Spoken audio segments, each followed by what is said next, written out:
Literature gives us the opportunity to experience lives, perspectives, and worlds different from our own.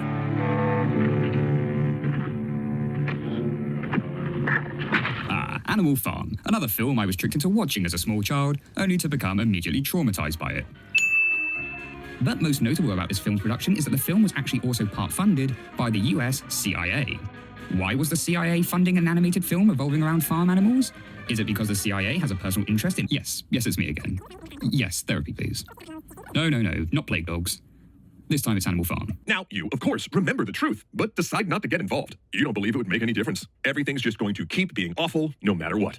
Oh boy, you are just as cynical as, well, author George Orwell. In fact, his friends sometimes called him Donkey George. Orwell was born Eric Arthur Blair, an Englishman in British India, in 1903, and his future work continued to explore themes of oppression and inequity. The pigs declare they're sorry for the loss of Buster, stating that his last words were for the animals to keep working and to long live Napoleon.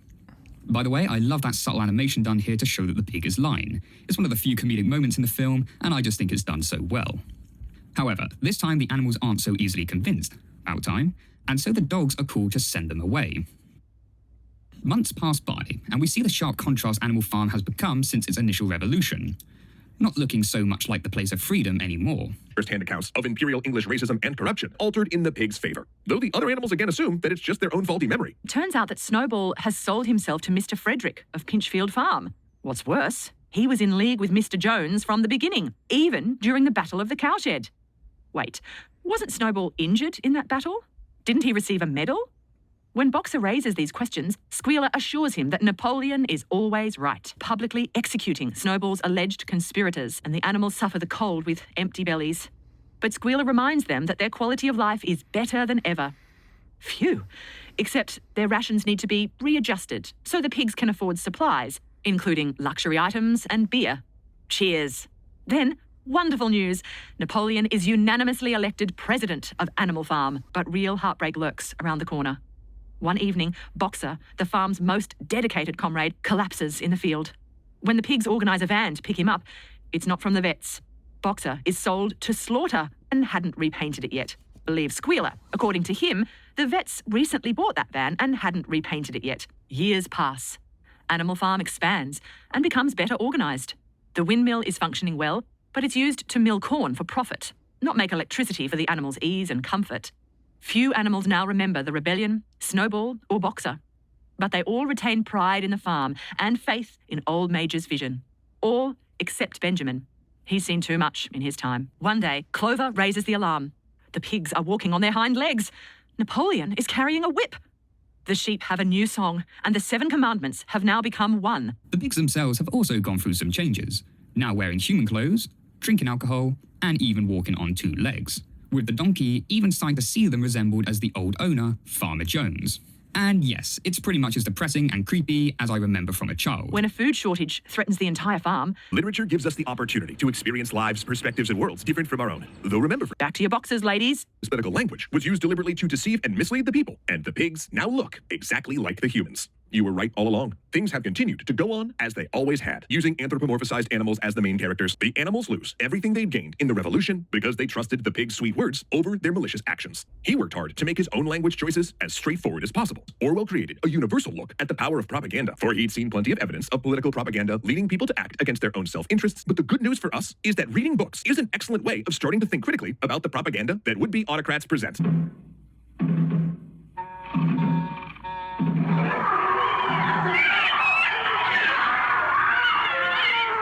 I'm sure they're also fine. His neighbors let him know his day was done. All animals, that is, except the pigs. Who, because they don't need to supervise this time round, take the time off to relax. And the only animal to survive is Boxer, thanks to his giant main character. Clear, concise storytelling has helped generations of readers look more closely at the words of their own governments. And if life has taught you anything, it's to get involved. They witness the pigs and men raising a toast to their new friendship. In a brief speech, Napoleon announces some changes, including the renaming of the farm to the Manor Farm. Hang on, isn't that similar to its original name? Can anyone remember? As the animals look on, they witness a chilling transformation. The faces morph until it's impossible to tell who's a pig and who's a man. Oh, the horror! We wish we could say that all the animals lived happily ever after, just as old Major imagined. But this isn't that kind of story. In fact, we suggest you check your modern history books, because Animal Farm isn't really a fairy story at all. On the surface, it looks like a typical Disney film, with a bunch of jolly farm animals working together on a farm.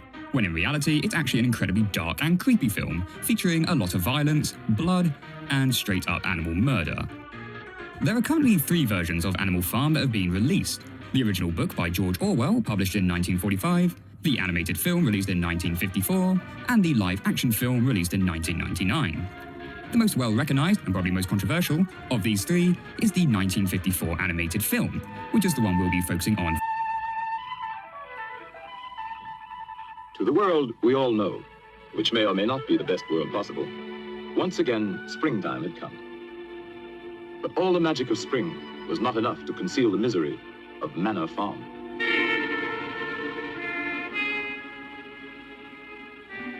Once thriving and fruitful, the farm and its owner, Mr. Jones, had fallen on evil days.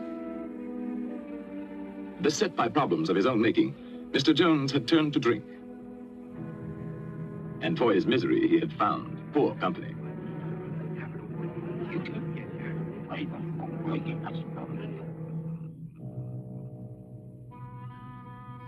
On the evening our story begins, it was later than usual when Mr. Jones came home from his drinking to make his rounds.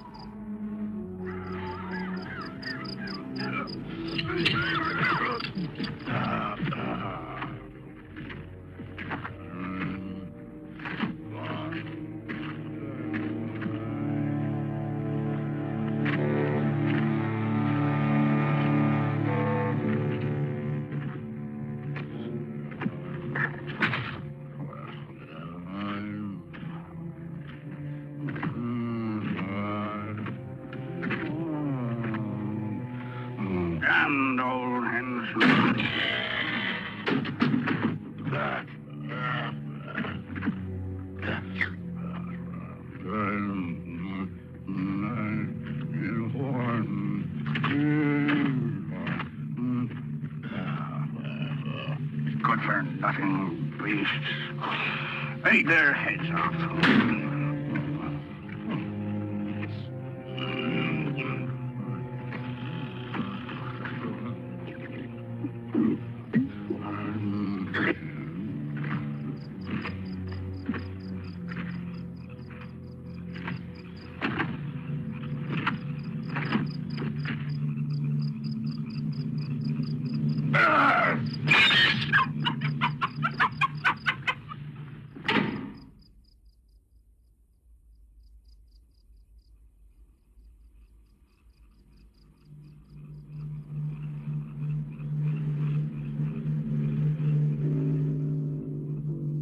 On this night, all the animals had agreed that as soon as Mr. Jones was in bed, they would gather in the main barn for a secret meeting, called by Old Major, the prize boar hog, who, because of his years, was regarded as by far the wisest of the animals.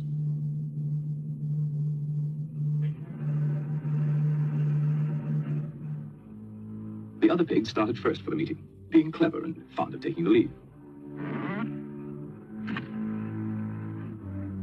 They were followed by Boxer, largest and strongest of the horses, and his devoted friend, Benjamin, the donkey. All the other animals, great and small, were anxious to get there, for such a meeting had never been held before.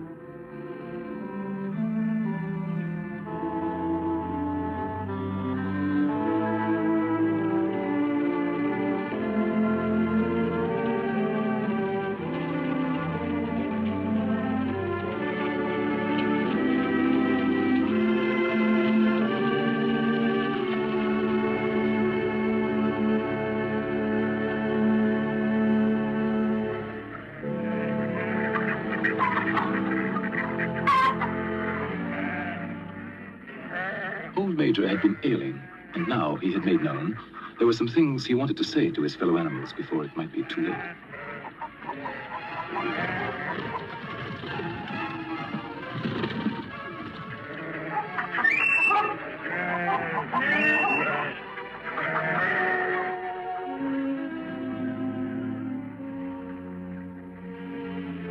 It took a while for all to find their seats.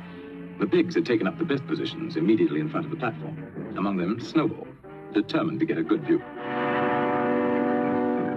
And Napoleon, equally determined, and even less polite.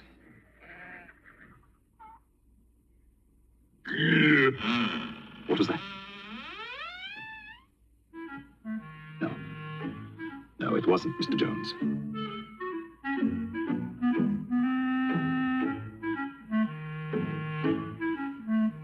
And at last, everyone could be settled to hear old Major. My dear friends, I have lived a long life. I have had much time for thought as I lay alone in my stall. I won't be with you much longer, and before I die, there's something I want to tell you. Few of us will ever know the blessings of a peaceful old age.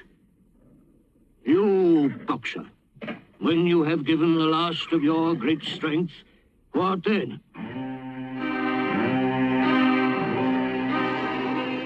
Whatever we produce is taken from us, stolen from us, and sold. Our children are born to cold and hunger. Look at them while you can. You porkers, do you know what the future holds for you? Do we deserve such a fate? Is this farm too poor to support us all? No, comrades. When a farm is rich, but we'll never get our rightful share from Farmer Jones. Overthrow this evil tyrant, and we shall be rich and free. Courage! Revolt!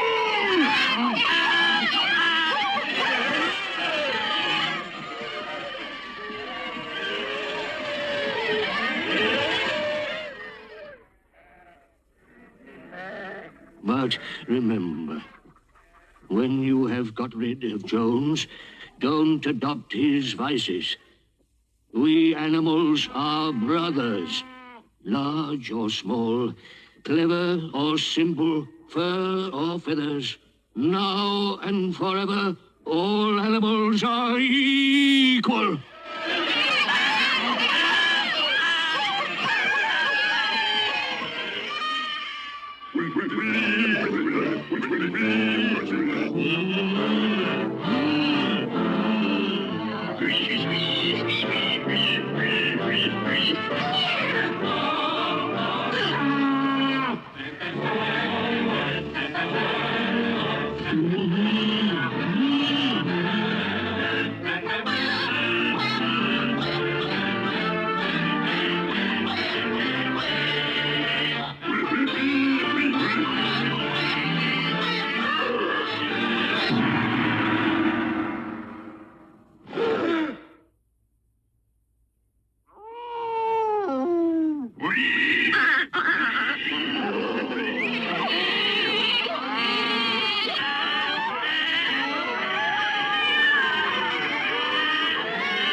The very next morning, sooner perhaps than old Major would have predicted, the animals found their situation quite unbearable.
And so, almost before they realized it, the animals had fought and won.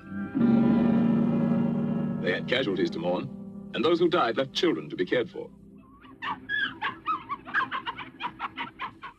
But Manor Farm was theirs, and they lost no time in destroying everything that reminded them of hateful Mr. Jones.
When it came to Mr. Jones's house, the animals hesitated.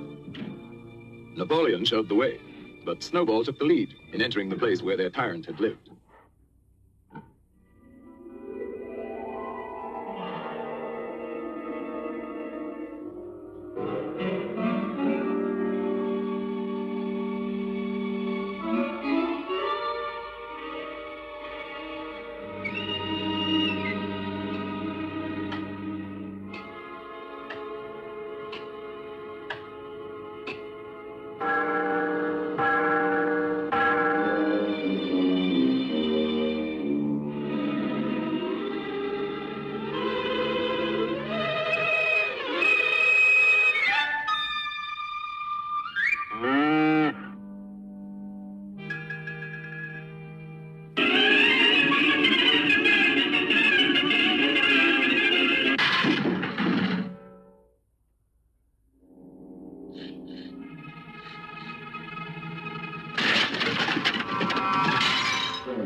The animals were all agreed that Jones's house was no place for them. All, that is, except Napoleon.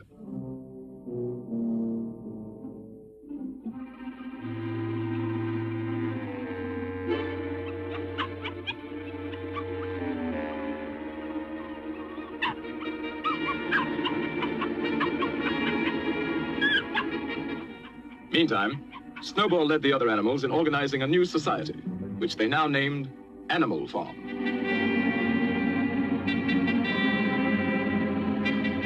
So that all might see and agree, the laws of Animal Farm were inscribed in a prominent place, to be remembered and obeyed forever. No animal shall sleep in a bed. No animal shall drink alcohol.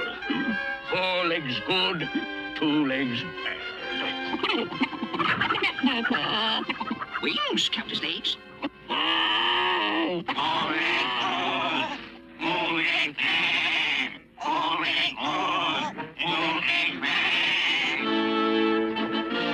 No animal shall kill another animal. All animals are equal.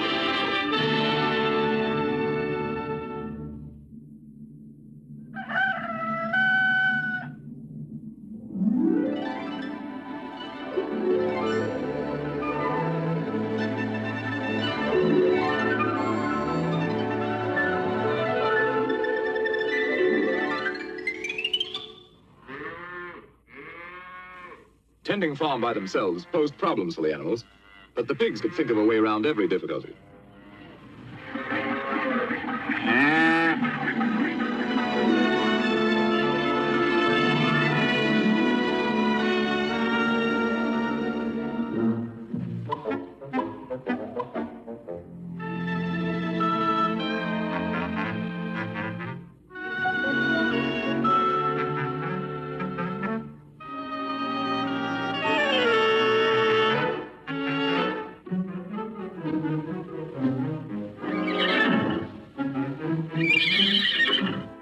Boxer was the admiration of everybody.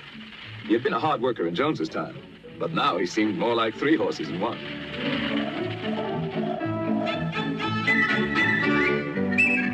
Instructed by Snowball, other animals worked out the rest for themselves, and the farm work was done like magic.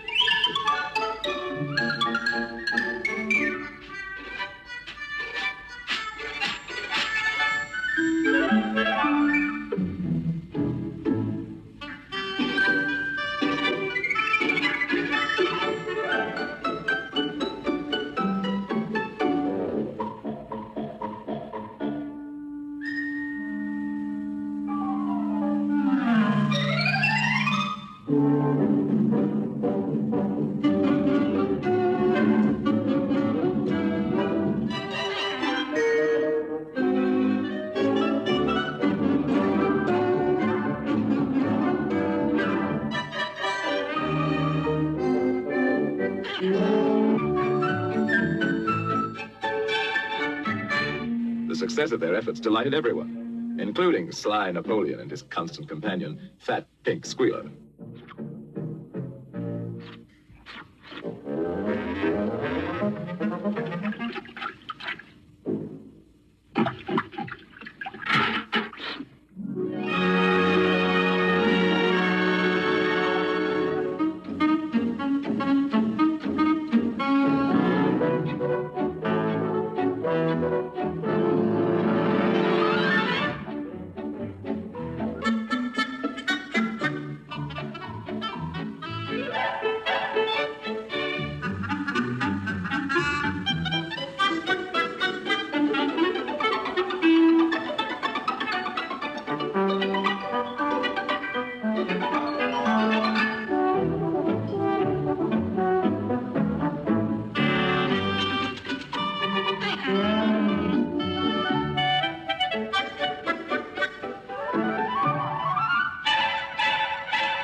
That summer, the animals, without any help or any interference, made a going proposition of Animal Farm.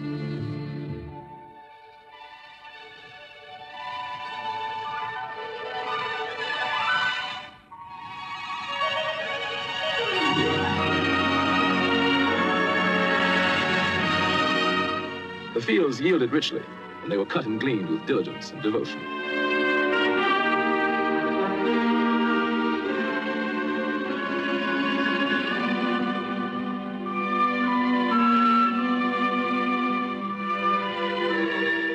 With the harvest safely home, the animals had time to think of the future.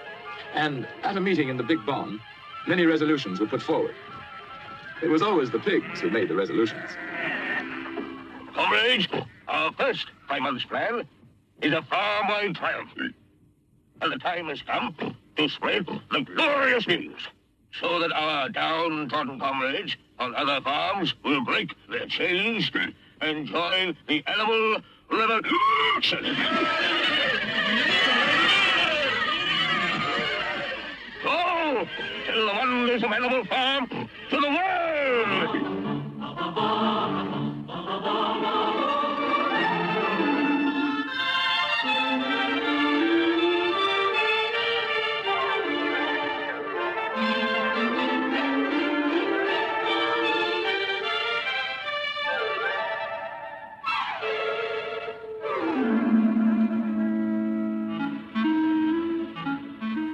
Some animals, content with their lot, were unimpressed by tales of peace and plenty.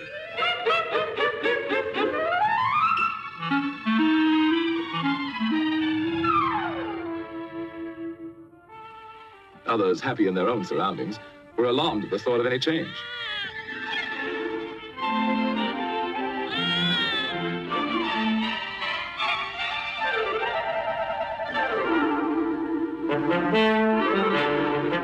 But wherever they were having a bad time, animals listened with interest.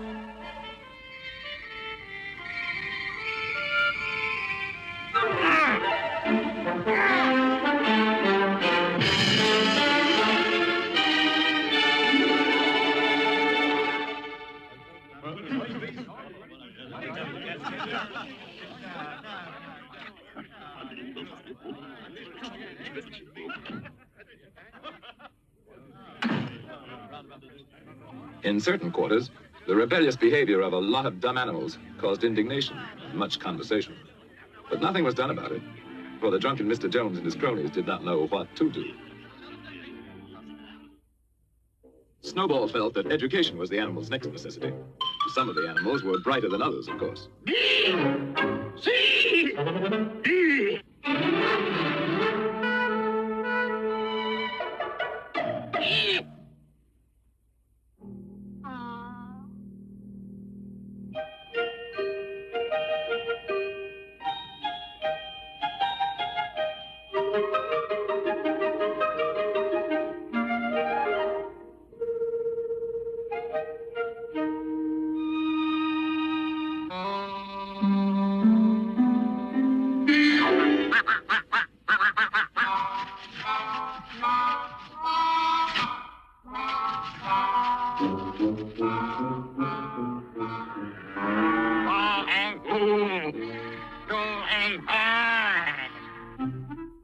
Snowball set himself to solve the problem of power on the farm. And so did Napoleon.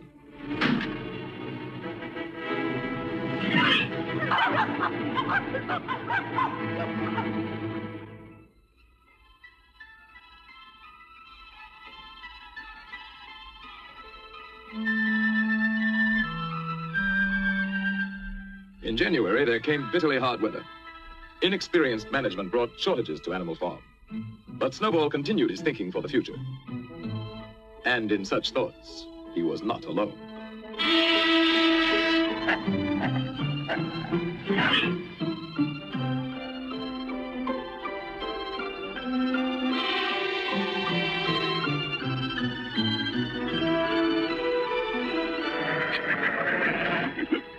Comrades, I have prepared a new plan for Animal Farm.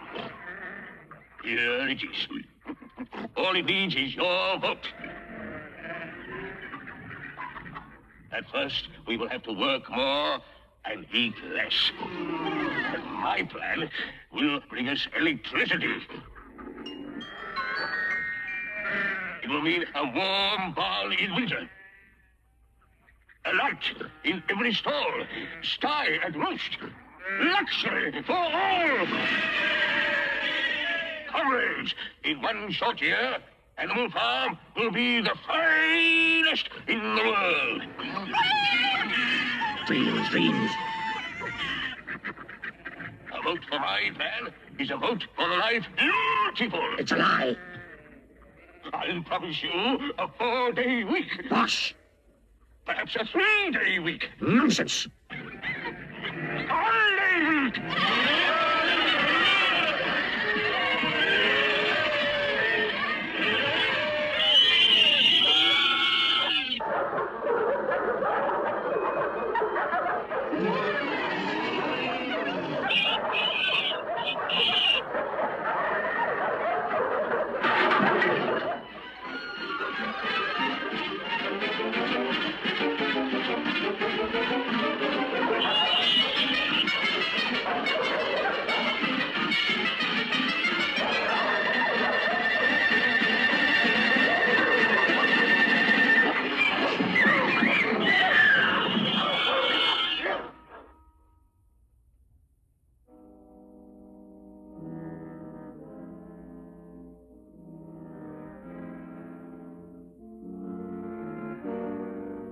With Snowball disposed of, Napoleon stepped up confidently to take charge of Animal Farm, and Fat Pig Squealer became his obedient follower and assistant.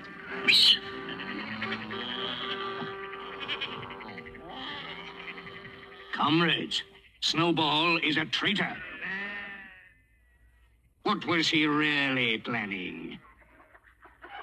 To bring back Jones. Now, let's have no more of these useless meetings. Eh? From now on, I'll protect your interests, and I'll make your decisions.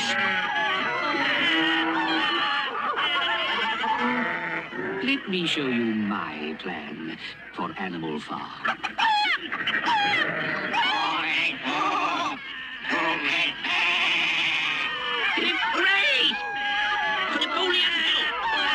And so the windmill was started after all.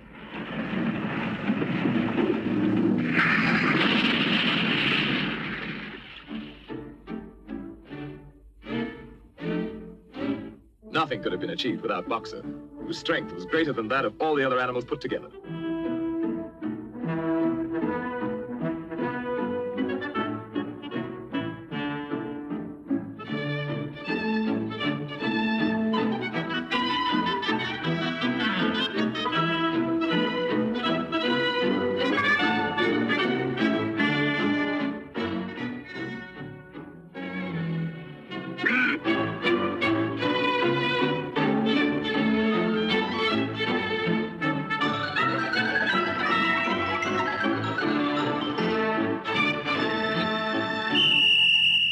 Superintended by the pigs, all the animals worked long shifts which lasted from dawn till dusk.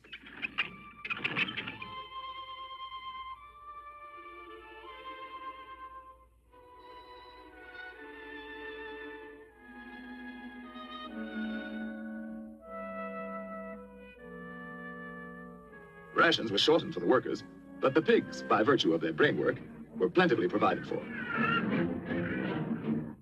But the greatest inspiration came from Boxer, who, with his friend Benjamin, worked early and late, in season and out.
One evening, after working long and late, as usual, Boxer and Benjamin made a curious discovery.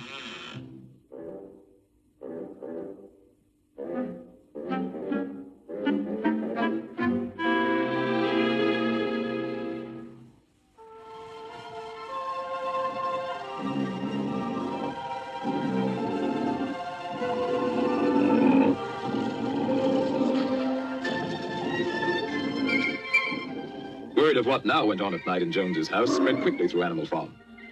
Some of the animals thought they remembered a law against beds, but obviously they were mistaken.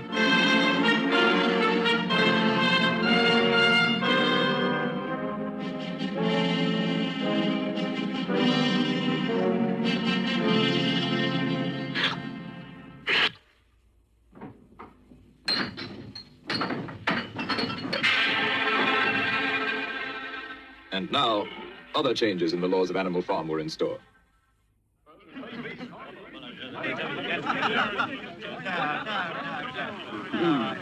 Those ungrateful beasts of yours. Cheer up. This won't last. Another winter will bring them to their knees. Anyway, where are they going to buy the things they need? In Mr. Jones's circle, the subject of shortages at Animal Farm was a popular one. And a sharp trader named Whymper was just the sort to do something about it.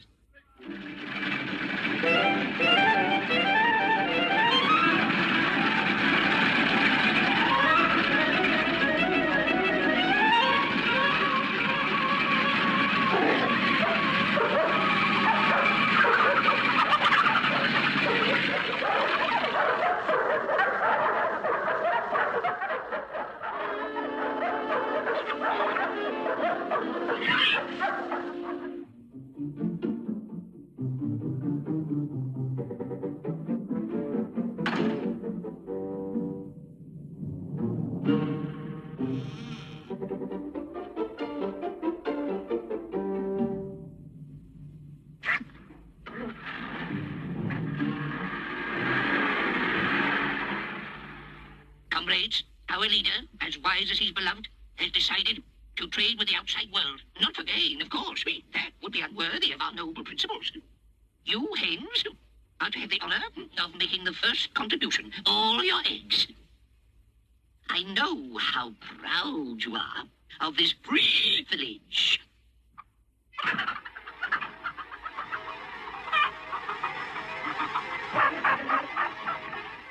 The chickens seemed to remember old Major saying that their eggs should never be taken from them.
The innocent suffered with the guilty, and the chickens' uprising was short-lived.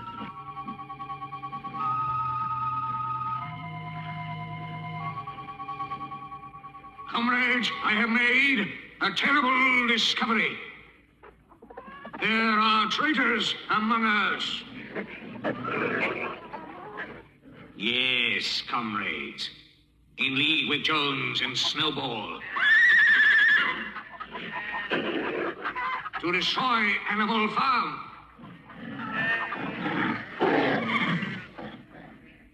Who else is guilty?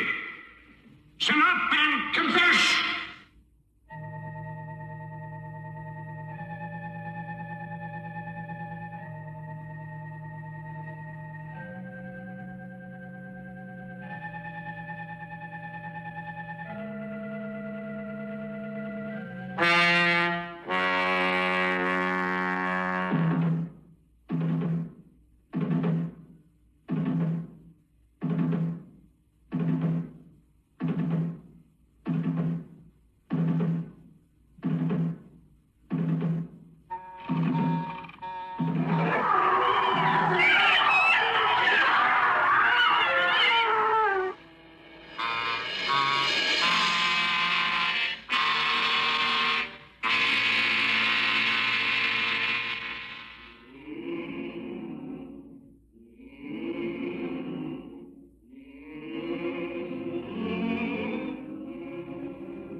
Is now complete.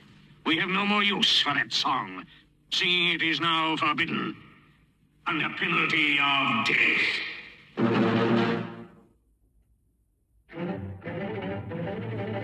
Trade between Animal Farm and the outer world now became quite brisk.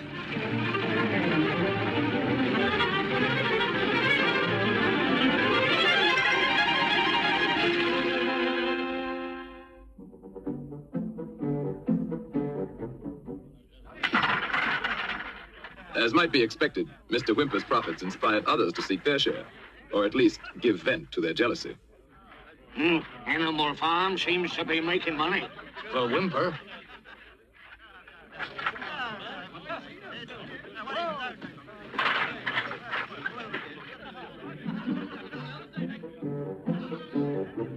Who ever heard of animals running a farm? Have you seen a windmill? Come on, let's kick him out. Yeah, kick him out. the original owner was not invited to join this movement. His neighbors let him know his day was done.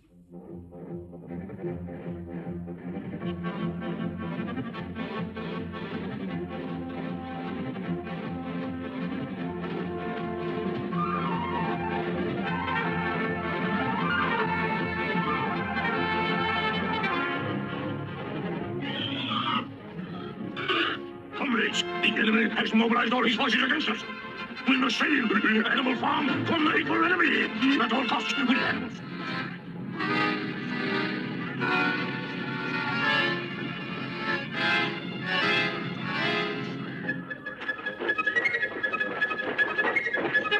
Now is the time to fight, to die for Animal Farm. Destroy them all. Animal Farm is destroyed.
Now began the heartbreaking job of rebuilding.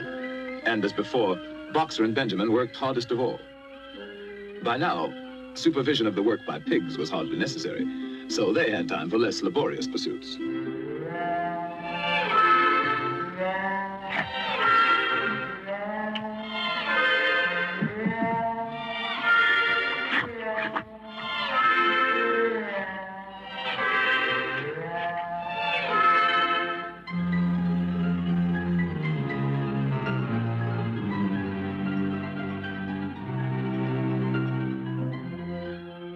Long after the other animals left the job, Boxer and Benjamin worked on and on, giving their all, year in, year out.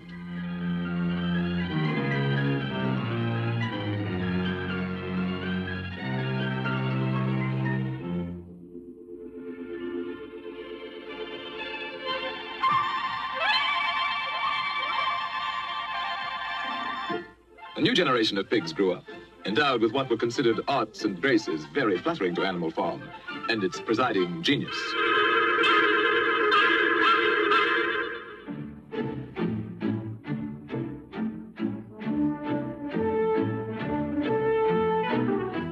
But still the windmill was not finished, and Boxer's injured foot got worse instead of better.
It looked as though Boxer were dead, but he wasn't.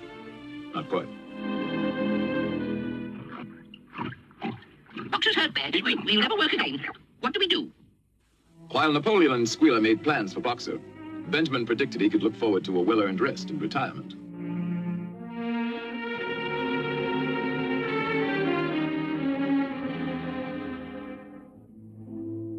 Next day, the windmill work went on as usual, but now without Boxer. And during the morning, what appeared to be an ambulance arrived. Only Benjamin suspected it wasn't an ambulance.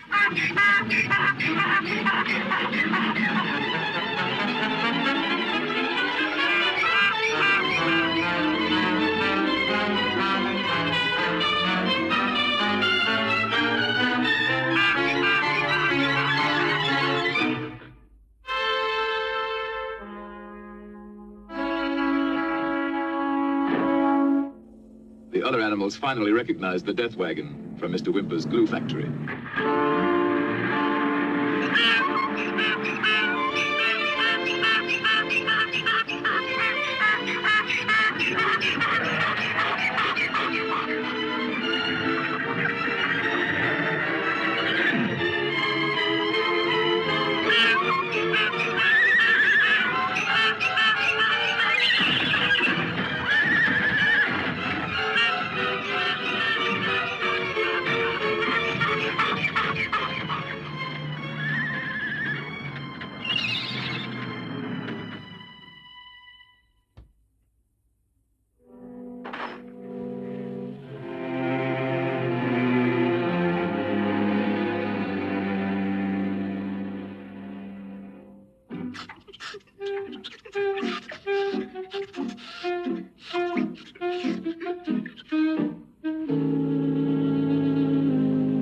I was with him right to the end.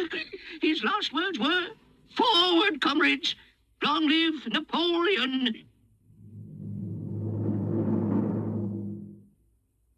As wicked rumor that Boxer was sold to a glue factory, our beloved leader would never do that.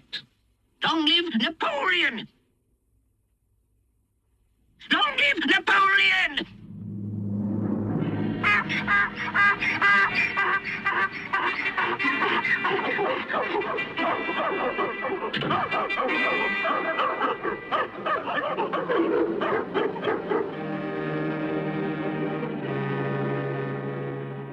And that night, the pigs drank to Boxer's memory in the whiskey they had bought with Boxer's life.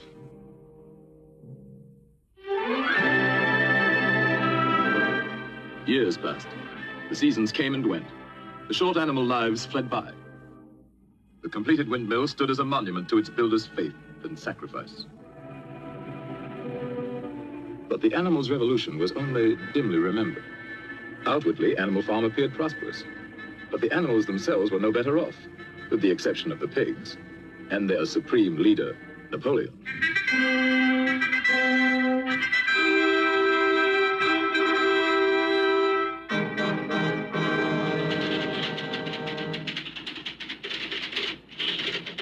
His pig-run enterprise now had many of the frills of real civilization. And one fine day, pig delegates from far and wide arrived at Animal Farm to celebrate the coming of a new era.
When reports of this great change reached them, other animals everywhere were incredulous. Dismayed and indignant, they headed toward Animal Farm from all directions, instinctively uniting once again in common cause.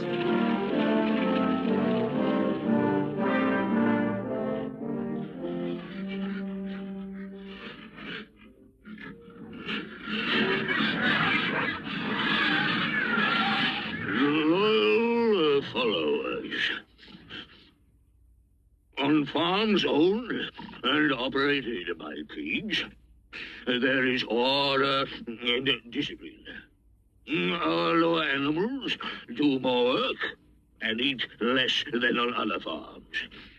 This will encourage you to make your lower animals work even harder and eat even less.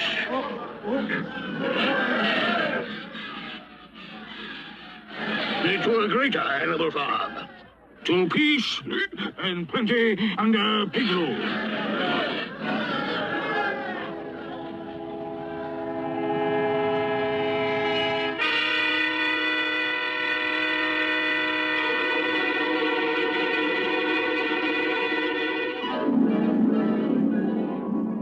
To the day when pigs own and operate farms everywhere.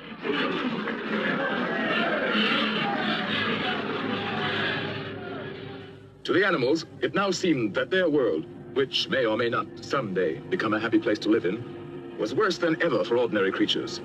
And another moment had come when they must do something about it.